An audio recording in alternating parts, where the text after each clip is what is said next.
His kisses were so cold that they sent shivers through my very spirit, yet his body pressed against mine so softly that I could not keep my hands from exploring.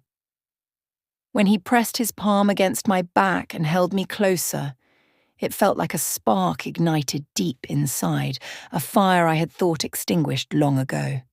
His voice was low, deliberate, and calm, but it carried a power that melted every restraint I had. I found myself asking for more, needing more, even as my mind screamed for reason.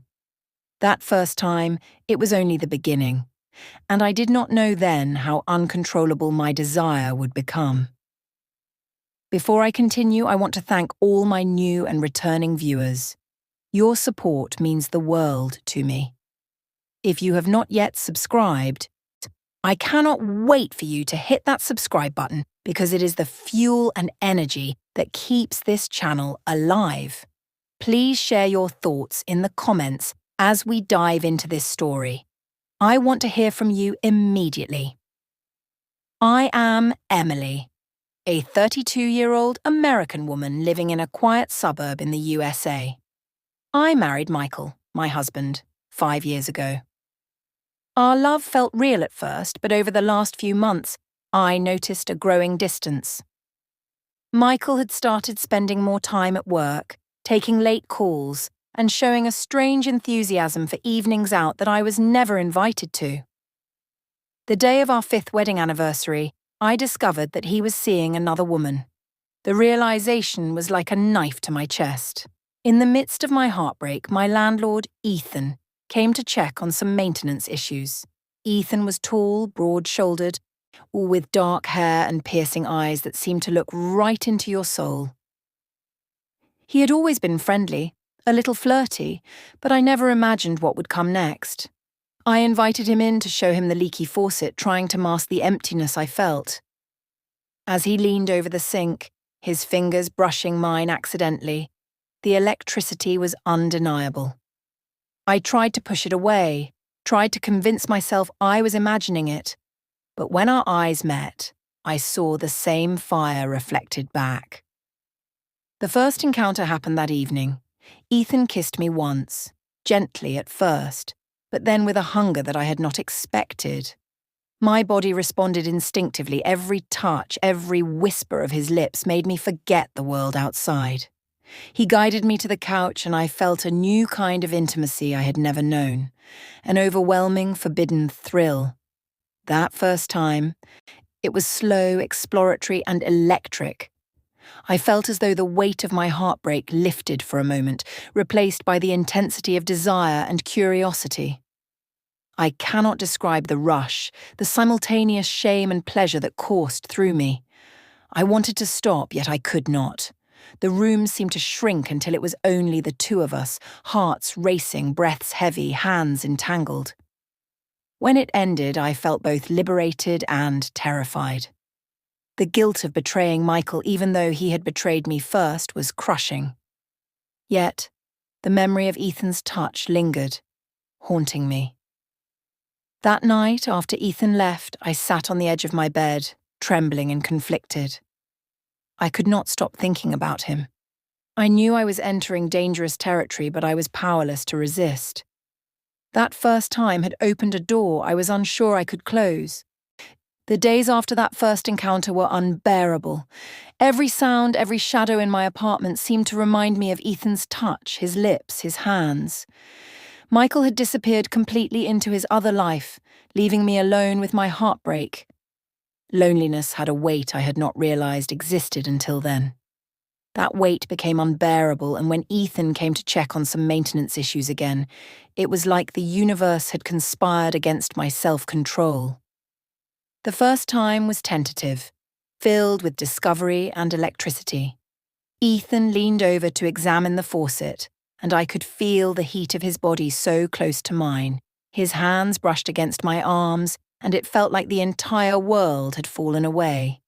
He whispered my name, and my heart raced in a way I had never felt before. I remember the exact moment when he kissed me. It was slow, cautious, and yet there was an undeniable hunger in his eyes. My body responded without question. We moved to the couch, our breaths shallow, hands exploring. That first time was a dance of curiosity and fire, gentle but electric. It lasted nearly an hour. By the end, I was trembling, torn between guilt and exhilaration. 3 days later, Ethan returned under the pretense of another repair. But I could feel it in the way he looked at me. He wanted more, and so did I. The second time was faster, more confident. He pressed me against the wall, his lips devouring mine with a force I had not expected. This encounter lasted almost 2 hours. The tension escalated as he explored every inch of me, and I gave in entirely, needing him despite the moral weight pressing on my chest.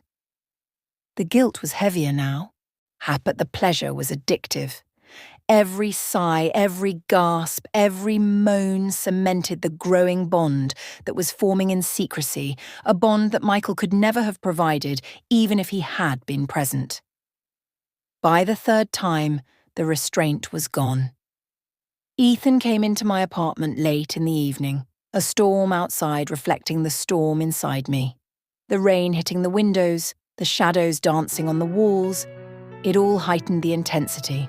This time he was insatiable, and I allowed myself to be swept completely into his desire. It lasted 3 hours, each moment stretching like a lifetime.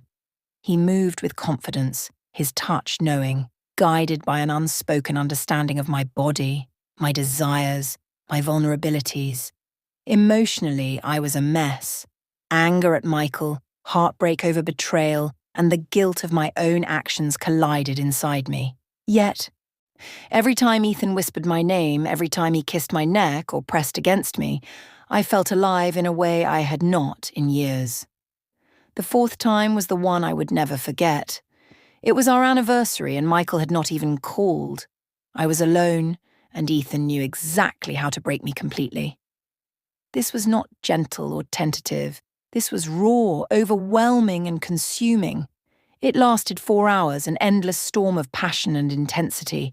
Every touch was magnified, every kiss searing. My body ached, my mind screamed, but I could not stop. This final encounter was also the most emotionally devastating. I felt desire and guilt war inside me with every moment. I had never imagined that one man could dominate not just my body, but my mind, my heart, my very soul. When it ended, I collapsed in his arms, exhausted, spent, and utterly conflicted. The thrill and the devastation were intertwined, leaving me desperate, broken, and addicted all at once. After each time, I would lie awake, trembling, questioning myself. I hated Michael for abandoning me, but I also hated myself for giving in. Ethan had awakened something in me I had tried to suppress for years. The fire he ignited was irresistible. By the fourth time, I realized there was no turning back. I was trapped between guilt and ecstasy, between heartbreak and passion. Every touch, every kiss, every whispered word of his lingered in my body and my mind. I had crossed a line I could never uncross, and I could not imagine going back to the life I had before. I was no longer just Michael's wife, no longer just a broken heart. I was something more dangerous, more vulnerable, and more alive than I had ever been. Ethan had claimed not just my body but my emotions, leaving me on the edge of desire and despair. The days after the fourth time were the most difficult. The heat of our encounters lingered, echoing in every corner of my apartment, in every thought, in every heartbeat. I could not escape Ethan, and I did not want to, even though a part of me screamed at the betrayal I had committed. Michael had left me long ago, but the truth of it hit me in waves as I realized how completely he had abandoned our marriage. I learned the full truth when I accidentally discovered texts on Michael's phone.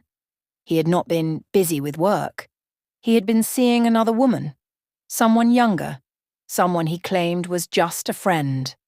Every lie, every excuse, every absence made me realize that my betrayal, as much as I feared it, had been born from his abandonment. I was grieving not just the end of our marriage, more but the end of a man I had once trusted with my heart.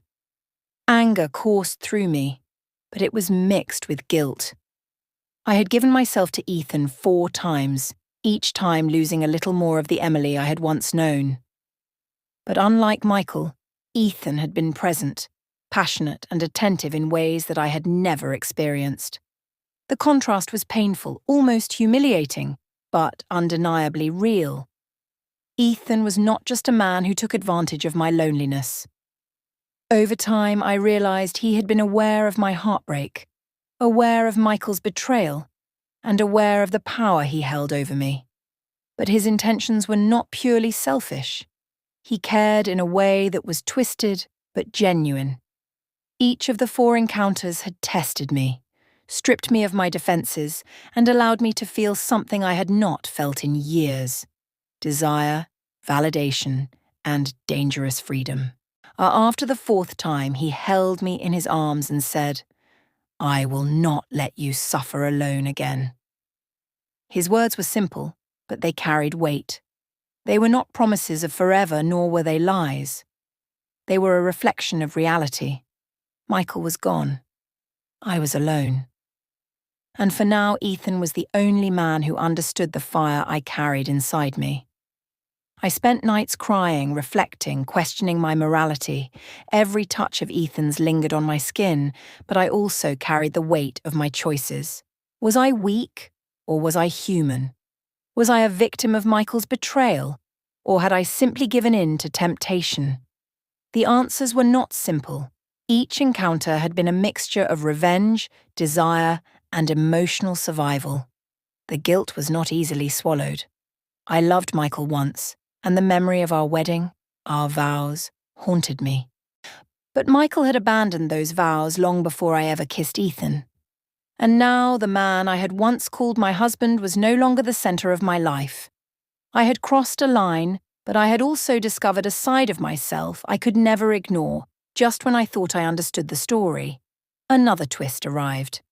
I learned that Michael's new lover was someone from our neighborhood, someone I had unknowingly crossed paths with countless times. The realization was almost comical, yet devastating. The very world I had trusted was crumbling, exposing secrets that made betrayal a public spectacle. Ethan, aware of this revelation, kept me grounded. His hands, his voice, and his presence became my anchor. Our 4 encounters, once secret and forbidden, became the defining moments of my emotional survival. Every touch, every kiss, every moment was a lesson in desire, heartbreak, and resilience. By the end, I was no longer the fragile, abandoned wife. I was a woman scarred by betrayal but empowered by experience. Michael's absence, Ethan's presence, and the fire that burned inside me had reshaped my identity. I had learned the dangerous intersection of love, lust, and betrayal. The consequences were clear. I had lost a husband, yet I had found myself. I had been betrayed, yet I had experienced desire and passion that forced me to confront my deepest emotions.